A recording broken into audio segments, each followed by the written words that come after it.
Hello friends, എല്ലാവർക്കും ഇടുക്കിക്കാരി ചാനലിലേക്ക് സ്വാഗതം. ഇന്നത്തെ റെസിപ്പി ഏത്തയ്ക്ക വട എങ്ങനെ തയ്യാറാക്കാം എന്നതിനെക്കുറിച്ചാണ്. ഏത്തയ്ക്ക കൊണ്ട് പലതരം വിഭവങ്ങൾ നമ്മൾ ട്രൈ ചെയ്തിട്ടുണ്ടെങ്കിലും ഒരുപക്ഷെ ഏത്തയ്ക്ക വട എങ്ങനെയാണ് തയ്യാറാക്കുന്നതെന്ന് നിങ്ങൾക്കറിയില്ലായിരിക്കും. അപ്പോൾ ഈ വീഡിയോ കണ്ടതിന് ശേഷം വളരെ ടേസ്റ്റി ആയിട്ടുള്ള ഏത്തയ്ക്ക വട ഒന്ന് തയ്യാറാക്കി നോക്കുക. ഇടുക്കിക്കാരി ചാനൽ സബ്സ്ക്രൈബ് ചെയ്തിട്ടില്ലെങ്കിൽ ദയവായി സബ്സ്ക്രൈബ് ചെയ്യുക. നോട്ടിഫിക്കേഷൻസിന് വേണ്ടി അതിന് തൊട്ടടുത്തുള്ള ബെല്ലൈക്കൺ പ്രസ് ചെയ്ത് ഓൾ എന്നുള്ള ഓപ്ഷൻ കൊടുക്കാനും മറക്കരുത്. വട തയ്യാറാക്കുന്നതിന് വേണ്ടി ഞാനിവിടെ 3 പച്ച ഏത്തയ്ക്ക എടുത്തിട്ടുണ്ട്. നന്നായിട്ട് മൂത്ത ഏത്തയ്ക്ക നോക്കി വേണം ഈ വട തയ്യാറാക്കുന്നതിന് വേണ്ടി എടുക്കാനായിട്ട്. അതുപോലെ തന്നെ ഒട്ടും മധുരം വെച്ച് തുടങ്ങാത്ത ഏത്തയ്ക്കായ എടുക്കാനായിട്ടും പ്രത്യേകം ശ്രദ്ധിക്കുക. ഇനി നമുക്ക് ഈ ഏത്തയ്ക്ക ഒന്ന് വേവിച്ചെടുക്കണം. അതിന് വേണ്ടിയിട്ട് ആദ്യമേ തന്നെ ഇതിൻ്റെ 2 അറ്റവും ഇതുപോലെ മുറിച്ച് കളയുക. അതിനുശേഷം ഒരു ഏത്തയ്ക്ക 3 മുറിച്ചെടുക്കുക. ഈ ഒരു രീതിയിൽ വേണം 3 മുറിച്ചെടുക്കാൻ. ഈ ഏത്തക്കയുടെ തൊലിയൊന്നും ഇപ്പോഴേ പൊളിച്ച് കളയണ്ട. ഇത് വെന്ത് കഴിഞ്ഞതിന് ശേഷം വളരെ ഈസി ആയിട്ട് നമുക്കിതിൻ്റെ തൊലി മാറ്റിയെടുക്കാവുന്നതേ ഉള്ളൂ. ഏത്തക്കയെല്ലാം മുറിച്ച് വെച്ചതിന് ശേഷം ഞാനൊരു പ്രഷർ കുക്കറിലോട്ട് അത് വേകുന്നതിന് വേണ്ടി ഇട്ട് കൊടുക്കുവാണ്. അതിനുശേഷം ഇത് വെന്ത് കിട്ടുന്നതിന് വേണ്ടി 1 ഗ്ലാസ് വെള്ളവും കൂടി ഞാൻ ഇതിലോട്ട് ചേർക്കുന്നുണ്ട്. ഇനി ഞാൻ ഈ കുക്കർ അടച്ചു വെച്ചതിന് ശേഷം മീഡിയം ഫ്ലെയിമിൽ 1 വിസിൽ വരുന്നിടം വരെയാണ് ഇത് വേവിച്ചെടുക്കുന്നത്. കുക്കറിൽ 1 വിസിൽ വന്നതിന് ശേഷം അതിൻ്റെ പ്രഷറെല്ലാം പോയതിന് ശേഷമാണ് ഞാനിപ്പോൾ ഇത് ഓപ്പൺ ചെയ്യുന്നത്. ഇതുപോലെ ഇത് വെന്തതിന് ശേഷം വളരെ എളുപ്പത്തിൽ ഇതിൻ്റെ തോൽ ഉരിച്ചു മാറ്റി എടുക്കാവുന്നതാണ്. വെന്തതിന് ശേഷം ഇത് ഇത്രയും ഈസി ആയിട്ട് ചെയ്യാവുന്നത് കൊണ്ടാണ് ഞാൻ ഇതിൻ്റെ തോല് ആദ്യമേ തന്നെ പൊളിച്ച് കളയാതിരുന്നത്.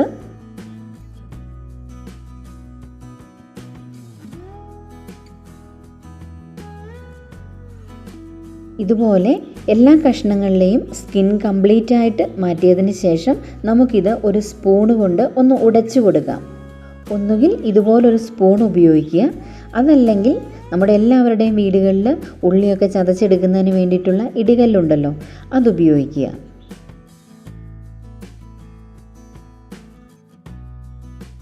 സ്പൂണ് കൊണ്ട് ഏത്തയ്ക്ക നന്നായിട്ട് ഉടച്ചതിന് ശേഷം വലിയ കട്ടകളുണ്ടെങ്കിൽ അത് നന്നായിട്ട് കൈ വെച്ചിട്ടൊന്ന് പ്രസ് ചെയ്ത് ഉടച്ചെടുക്കുക.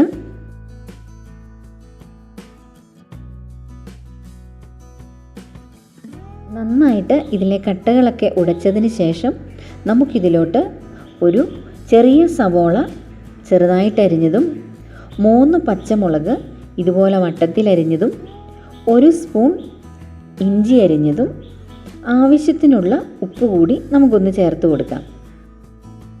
ഇനി ഇതെല്ലാം കൂടി നന്നായിട്ട് കൈവച്ചിട്ട് മിക്സ് ചെയ്തെടുക്കുക. ഇതെല്ലാം കൂടി നന്നായിട്ട് മിക്സ് ചെയ്തെടുത്തതിന് ശേഷം ഞാനിത് 2 പ്രാവശ്യമായിട്ട് മിക്സിയുടെ ജാറിലോട്ടിട്ട് ഒന്ന് പൾസ് ചെയ്തെടുക്കുവാണ്. സവോളയും പച്ചമുളകും ഇഞ്ചിയും ഒക്കെ ഇട്ടതിന് ശേഷം പൾസ് ചെയ്തെടുക്കുകയാണെന്നുണ്ടെങ്കിൽ അതിൻ്റെ ടേസ്റ്റൊക്കെ ഈ ഒരു മിക്സിലോട്ട് നന്നായിട്ട് പിടിക്കുന്നതാണ്. ഇപ്പം ഞാനിത് നന്നായിട്ട് പൾസ് ചെയ്തെടുത്തിട്ടുണ്ട്. ഇനി ഇതെല്ലാം കൂടി നമുക്ക് നന്നായിട്ട് ഒന്നുകൂടി ഒന്ന് മിക്സ് ചെയ്തെടുക്കണം. ഇങ്ങനെ ചെയ്തെടുക്കുമ്പോഴാണ് ഈ മിക്സ് നന്നായിട്ട് സോഫ്റ്റായിട്ട് കട്ടകളൊക്കെ മാറി കിട്ടുന്നത്. അങ്ങനെയാണെങ്കിൽ മാത്രമേ നമുക്ക് നല്ല പെർഫെക്റ്റ് ആയിട്ടുള്ള ഷേപ്പിലോട്ട് ഇത് വറുക്കുന്നതിന് മുമ്പായിട്ട് നമ്മൾ ഷേപ്പ് ചെയ്തെടുക്കുമല്ലോ, അപ്പോൾ ആ ഷേപ്പ് ചെയ്യുന്ന സമയത്ത് നല്ല പെർഫെക്റ്റ് ആയിട്ട് ആ ഒരു ഷേപ്പും കിട്ടുകയുള്ളൂ. ഇനി നമുക്ക് ഈ മിക്സ് വടയുടെ ഷേപ്പിലോട്ടാക്കിയെടുക്കാം. അതിന് വേണ്ടിയിട്ട് ഇതുപോലെ ഒരു ബോളിൻ്റെ എത്രയും വലുപ്പത്തിൽ കയ്യിലോട്ട് എടുക്കുക. അത് നന്നായിട്ട് ബോൾ ഷേപ്പിൽ ഒന്ന് റോൾ ചെയ്തെടുക്കുക. അതിനുശേഷം മറ്റേ കൈയിലോട്ട് അത് വച്ച് കൊടുക്കുക. എന്നിട്ട് നമുക്കിതുപോലെ കൈ വെച്ചിട്ട് നന്നായിട്ട് പ്രസ് ചെയ്യാം. പരിപ്പോടൊക്കെ ഉണ്ടാക്കുമ്പം നമ്മൾ ചെയ്യുന്നത് പോലെ തന്നെ ഒന്ന് പ്രസ് ചെയ്തെടുക്കുക. ഒരെണ്ണം കൂടി ഞാൻ ചെയ്ത് കാണിച്ചു തരാം. ബോളിൻ്റെയൊക്കെ ഒരു കുഞ്ഞു ബോളിൻ്റെയൊക്കെ ഷേപ്പിൽ മിക്സ് കയ്യിലോട്ട് എടുക്കുക. അതിനുശേഷം മറ്റേ കൈയുടെ ഉള്ളിലോട്ട് അത് വെച്ചതിന് ശേഷം നന്നായിട്ട് പ്രസ് ചെയ്ത് കൊടുക്കുക. ഇതുപോലെ ഈ മിക്സ് മുഴുവൻ ഈ ഒരു ഷേപ്പിലോട്ട് മാറ്റിയതിന് ശേഷം നമുക്കിത് ഫ്രൈ ചെയ്തെടുക്കാം. ഞാനിത് വറുത്തെടുക്കുന്നതിന് വേണ്ടി ഒരു ചീനച്ചട്ടി ചൂടാക്കി ആവശ്യത്തിനുള്ള എണ്ണ ഒഴിച്ച് കൊടുക്കുന്നുണ്ട്. നിങ്ങൾ സാധാരണയായിട്ട് ഏതെണ്ണയാണോ ഇതുപോലുള്ള സ്നാക്സൊക്കെ ഫ്രൈ ചെയ്യുന്നതിന് വേണ്ടിയിട്ട് ഉപയോഗിക്കുന്നത് ആ എണ്ണ ഉപയോഗിക്കുക. ഇപ്പോൾ എണ്ണ നന്നായിട്ട് ചൂടായിട്ടുണ്ട്. ഇനി നമുക്കിതിലോട്ട് നമ്മൾ ഷേപ്പ് ചെയ്ത് വെച്ചിരിക്കുന്ന വട ഇതിലോട്ട് ഇട്ട് കൊടുക്കുക. ഫ്ലെയിം കുറച്ചതിന് ശേഷം ഇതിലോട്ട് ഇട്ട് കൊടുക്കുക. മീഡിയം ഫ്ലെയിമിലും അതുപോലെ തന്നെ സിമ്മിലുമൊക്കെ ആയിട്ട് മാറ്റി മാറ്റി ഇട്ടിട്ട് വേണം ഇതൊന്ന് വറുത്തെടുക്കാനായിട്ട്. നമ്മൾ പരിപ്പോടെയൊക്കെ വറുത്തെടുക്കുന്നതിലും കുറച്ചുകൂടി സമയം എടുക്കും ഇതൊന്ന് ഫ്രൈ ആയി കിട്ടാനായിട്ട്.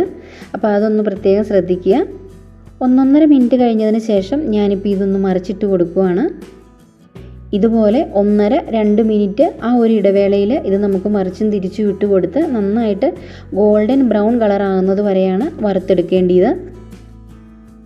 ഞാനിപ്പോൾ ഇട്ട് കൊടുത്ത ഈ 3 വട ഫ്രൈ ആയി കിട്ടുന്നതിന് വേണ്ടിയിട്ട് എനിക്ക് ഏകദേശം 10 മിനിറ്റ് സമയത്തോളം എടുത്തിട്ടുണ്ട്. ഇതിപ്പോൾ നല്ല ഗോൾഡൻ ബ്രൗൺ കളറിലോട്ട് മാറിയിട്ടുണ്ട്. ഈ ഒരു സമയത്ത് നമുക്കിത് എണ്ണയിൽ നിന്നും കോരിയെടുക്കാം. ഇനി ബാക്കി നമ്മൾ തയ്യാറാക്കി വെച്ചിരിക്കുന്ന വടകളും കൂടി ഇതുപോലെ എണ്ണയിലോട്ടിട്ട് വറുത്തെടുക്കണം. അപ്പോൾ നമ്മുടെ ഏത്തക്ക വടയെല്ലാം റെഡി ആയിട്ടുണ്ട്. വളരെ ടേസ്റ്റി ആയിട്ടുള്ളതും അതുപോലെ തന്നെ ഹെൽത്തി ആയിട്ടുള്ളതുമായിട്ടുള്ള ഒരു സ്നാക്കാണിത്. ഈ ഒരു റെസിപ്പി നിങ്ങൾക്ക് എല്ലാവർക്കും ഇഷ്ടമായിട്ടുണ്ടാവും എന്ന് കരുതുന്നു. ഇടുക്കിക്കാരി ചാനൽ സബ്സ്ക്രൈബ് ചെയ്തിട്ടില്ലെങ്കിൽ ദയവായിട്ട് സബ്സ്ക്രൈബ് ചെയ്യുക. പുതിയൊരു വീഡിയോയുമായി ഉടൻ തന്നെ നമുക്ക് വീണ്ടും കാണാം.